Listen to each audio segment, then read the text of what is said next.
ইমাম সাহেব কেমন আছেন? আলহামদুলিল্লাহ ভালো আছি।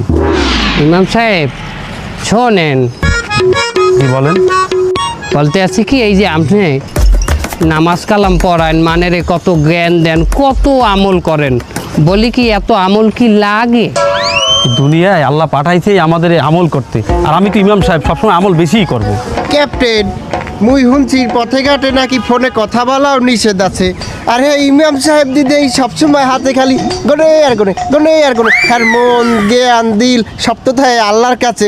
এ কখন না জানো রাস্তাঘাটে অ্যাক্সিডেন্ট হইয়া পড়িয়ে থাকে, বলা যায় না তো। হ্যাঁ ইমাম সাহেব, এই রাস্তায় বইয়ে যে জিকির করেন, একটা অ্যাক্সিডেন্ট হয়ে গেলে হেকালে। জিকির মানে আল্লাহ তাআলার ধ্যান খেল, তাই বলে কি আমি রাস্তাঘাটে অন্ধের মতো হাঁটি নাকি? ইমাম সাহেব আপনি মহফেলে যান না, ওয়াজে যান না? যাই।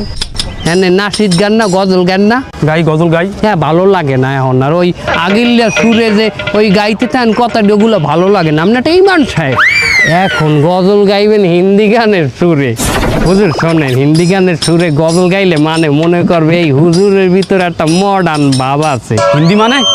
হিন্দি বোঝেন না? মনে করেন একটা হিন্দি গান, ওই যে একটা গান আছে না, আশিক বানায়া আপনে। এই হিন্দি গানের সুর যদি আমার গজলে ঢুকান লাগে, হেলে তো আমার শোনা লাগবে, আমার দেখাও লাগবে, হেলে তো আমি একটা ধোকায় পড়িয়ে গেলাম। এই শয়তান ইন্দা দূরা। আহা চেতেন কেন ইমান সাহেব?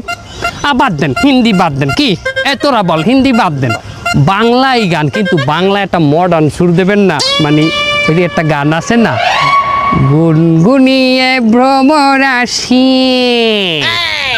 প্রেমের লাগি বুকটা করে আ আ ও, দুষ্টু কোকিল ডাকে রে cook cook cook cook cook cook cook. মনে বাসি বাজে রে cook cook cook cook cook cook cook. বুঝছি আমার শয়তানে পাইছে, শয়তান আমার এখনই দূর করা লাগবে। ইন্দা লা হাওলা ওয়ালা কুওয়াতা ইল্লা বিল্লাহ আলিউল আযীম। যখনই আমাদের মনে খারাপ কোনো চিন্তা আসবে, তখনই বেশি বেশি ইস্তেগফার করা লাগবে, মানে আল্লাহর কাছে মাপ চাইতে হবে, আর বেশি বেশি লা হাওলা ওয়ালা কুওয়াতা ইল্লা বিল্লাহিল আলিউল আযীম বলতে হবে, যাতে শয়তান আমাদের থেকে দূর হয়ে যায়।